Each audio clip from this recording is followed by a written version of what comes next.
Hi, good evening all of you. ఈరోజు మనం 15వ పాఠం బ్రిటిష్ సామ్రాజ్యం భారతదేశంలో పార్ట్ 2ని చూసుకోబోతూ ఉన్నాం. రెడీగా ఉన్నవారు షేర్ చేసి లైక్ చేసి ఎగ్జామ్ స్టార్ట్ చేయాలని ఆశపడుతున్నాను. All the best. 1858లో విక్టోరియా పర్యటనకు సంబంధించి సరికానిది. 1. భారతదేశాన్ని భారతీయ రాజులే పరిపాలిస్తారని. 2. జమీందారులకు రాయితీలు ఇస్తామని. 3. భారతీయ మత విశ్వాసాలతో బ్రిటిష్ వారి జోక్యం ఉండేదని. 4. భారతీయులను తమ మతంలోకి తీసుకుంటామని ప్రకటన చేసింది.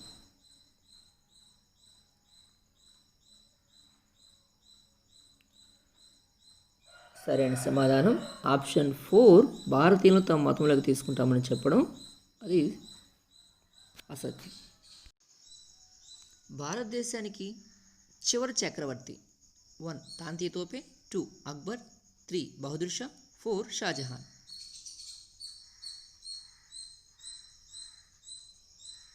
ఇతని తర్వాత రాజులు ఉన్నారు కానీ చక్రవర్తులు అంటూ ఎవరు కూడా లేరు.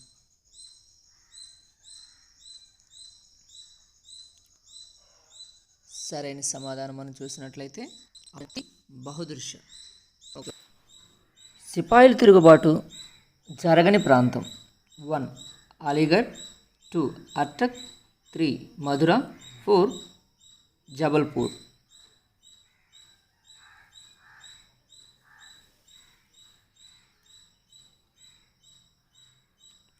1857లో మొట్టమొదటి స్వాతంత్ర సమరంగా దీన్ని చెప్పుకోవచ్చు.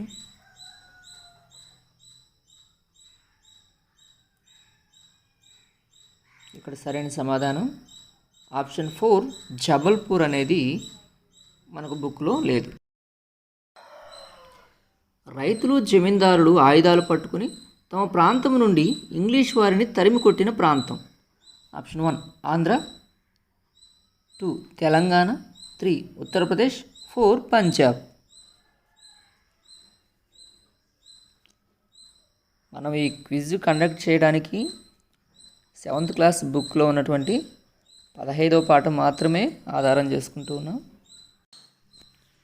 సరైన సమాధానం ఆప్షన్ 3 ఉత్తరప్రదేశ్. సిపాయిల తిరుగుబాటుకు సంబంధం లేనివారు. 1. ఝాన్సీ లక్ష్మీబాయి. 2. అవధ్ మాజీ నవాబు. 3. మహారాష్ట్ర పీష్వా. 4. టిప్పు సుల్తాన్.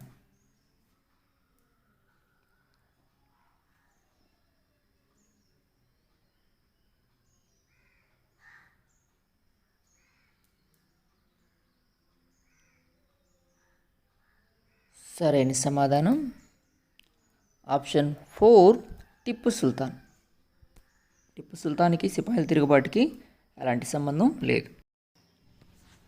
సిపాయిల తిరుగుబాటు విఫలం కావడానికి కారణం కానిది. 1. ఆధునిక ఆయుధాలు కలిగి ఉండడం. 2. ఐక్యంగా పోరాడకపోవడం. 3. ప్రణాళికాబద్ధం లేకపోవడం. 4. సొంత దేశంలో ఫిరంగులు చేసే సామర్థ్యం లేకపోవడం.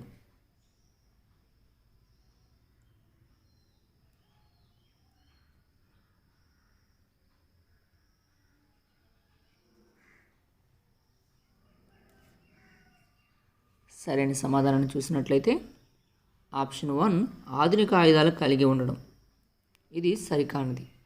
మనం అంతా పురాతన ఆయుధాలతోనే పోరాడుతూ వచ్చాం. ఆధునిక ఆయుధాలు మన దగ్గర వాస్తవానికి లేవు. సో ఇక్కడ సరైన సమాధానం ఆప్షన్ 1. చివరి మొఘల చక్రవర్తి ఎక్కడ చనిపోయారు? 1. నేపాల్. 2. బర్మా. 3. అండమాన్. 4. శ్రీలంక.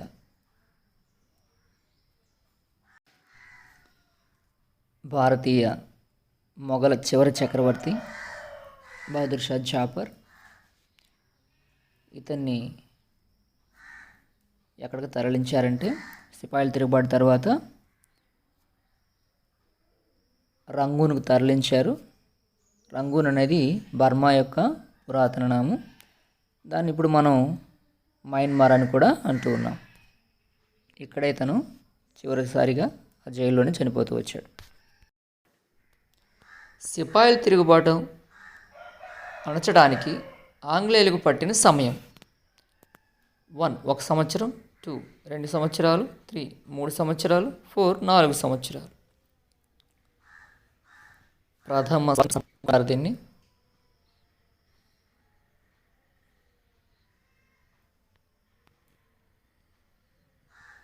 దీన్ని అణచడానికి బ్రిటిష్ వారికి పట్టిన సమయం ఎంతంటే సరైన సమాధానం ఆప్షన్ 1 1 సంవత్సరం పైనే వారికి పడుతూ వచ్చింది. 1857 మార్చిలో కలకత్తా దగ్గరలో తిరుగుబాటు జరిగిన ప్రాంతం. 1 మేరట్, 2 బారక్పూర్, 3 ఢిల్లీ, 4 ఆగ్రా.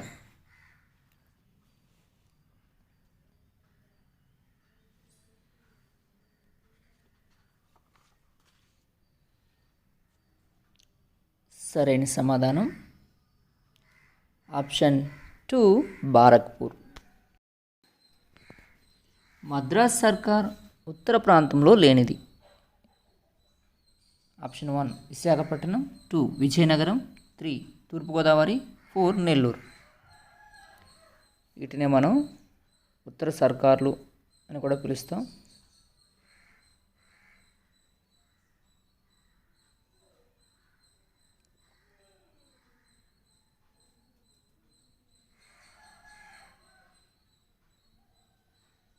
ఇక్కడ సరైన సమాధానం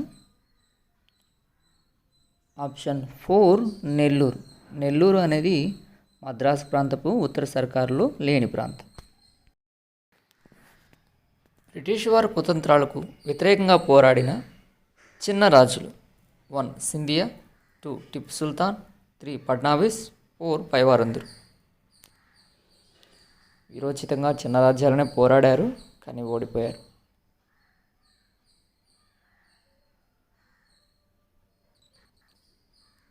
సరైన సమాధానం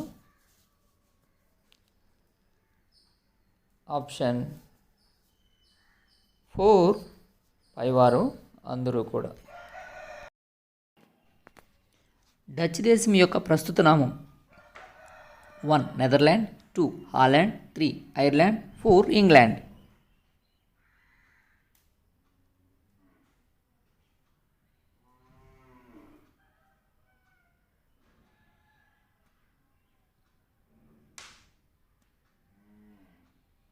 సరైన సమాధానం option 2 Holland. French east India company governor general. 1 డూప్లే, 2 డెల్హౌసీ, 3 Cornwallis, 4 పైవారందరు.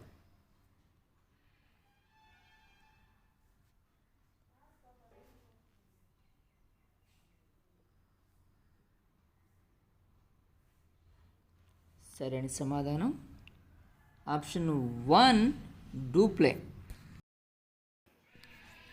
Plassey యుద్ధం జరిగినటువంటి సంవత్సరం. ఆప్షన్ 1 1757, 2 1758, 3 1864, 4 1867.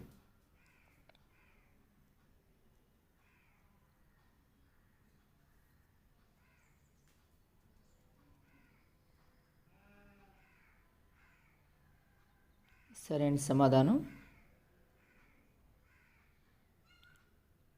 ఆప్షన్ 1 1757. సిపాయిల తిరుగుబాటుకు గల సైనిక కారణం. మత ప్రచారం, రాజ్యాధికారం, కొత్త రైఫిల్స్, భూమి శిస్తు.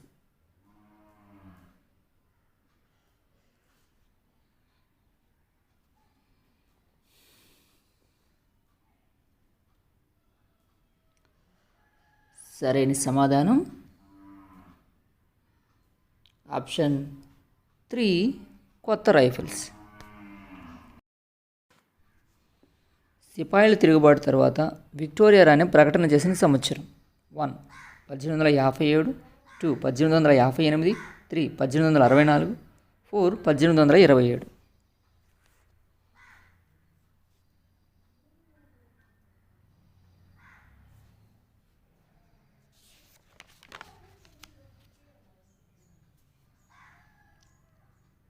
సరైన సమాధానం ఆప్షన్ 2 1858. మద్రాసు ఓడరేవు చిత్రాన్ని గీసినటువంటి British artist 1 Hudson, 2 Simpson, 3 Ravi Varma, 4 పైవారందరూ. ఎంత చక్కగా గీశాడంటే వామ్మో.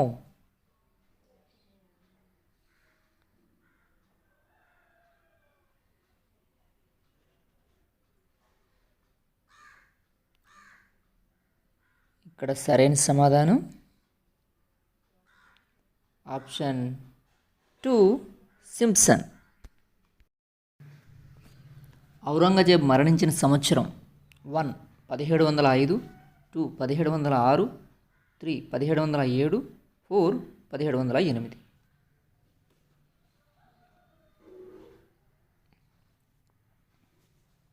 ఆయన మరణించిన భారతదేశ చరిత్రలో చాలా ఇంపార్టెంట్, ఎందుకంటే అతని తర్వాతే బ్రిటిష్ సామ్రాజ్యం ఎంటర్ అవ్వగలిగింది భారతదేశంలో. ఇక్కడ సరైన సమాధానం మనం చూసినట్లయితే ఆప్షన్ 3 1707.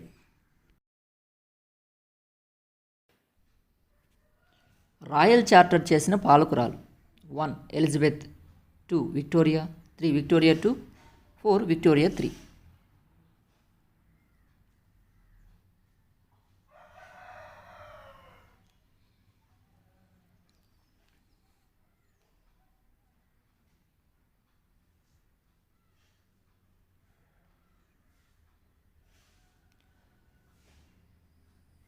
సరైన సమాధానం ఆప్షన్ 1 ఎలిజబెత్. భారతదేశ రాజధాని ఢిల్లీకి మార్చిన సంవత్సరం 1 1857, 2 1858, 3 1859, 4 1860. అంటే అప్పటి వరకు కూడా భారతదేశానికి రాజధానిగా కలకత్తా ఉంది. అందుకే మొదటి సుప్రీంకోర్టు కూడా కలకత్తాలోనే స్టార్ట్ చేశారు.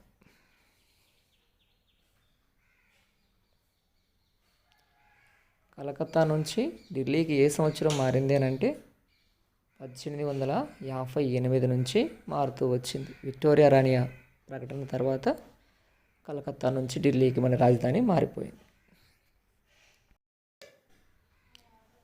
ఓకే ఫ్రెండ్స్, ఇంతటితో మనం ఈ 15వ పాఠాన్ని కంప్లీట్ చేసుకున్నట్లే. రేపు రాష్ట్రాల శాసనసభ చట్టాల తయారీ అనే పాఠంతో రేపు మళ్ళీ కలుద్దాం. నా లైవ్ క్విజ్ మీకు నచ్చినట్లయితే షేర్ చేయండి, లైక్ చేయండి. ఇలా రేపు ఇదే టైంకి వెయిట్ చేయండి. All the best.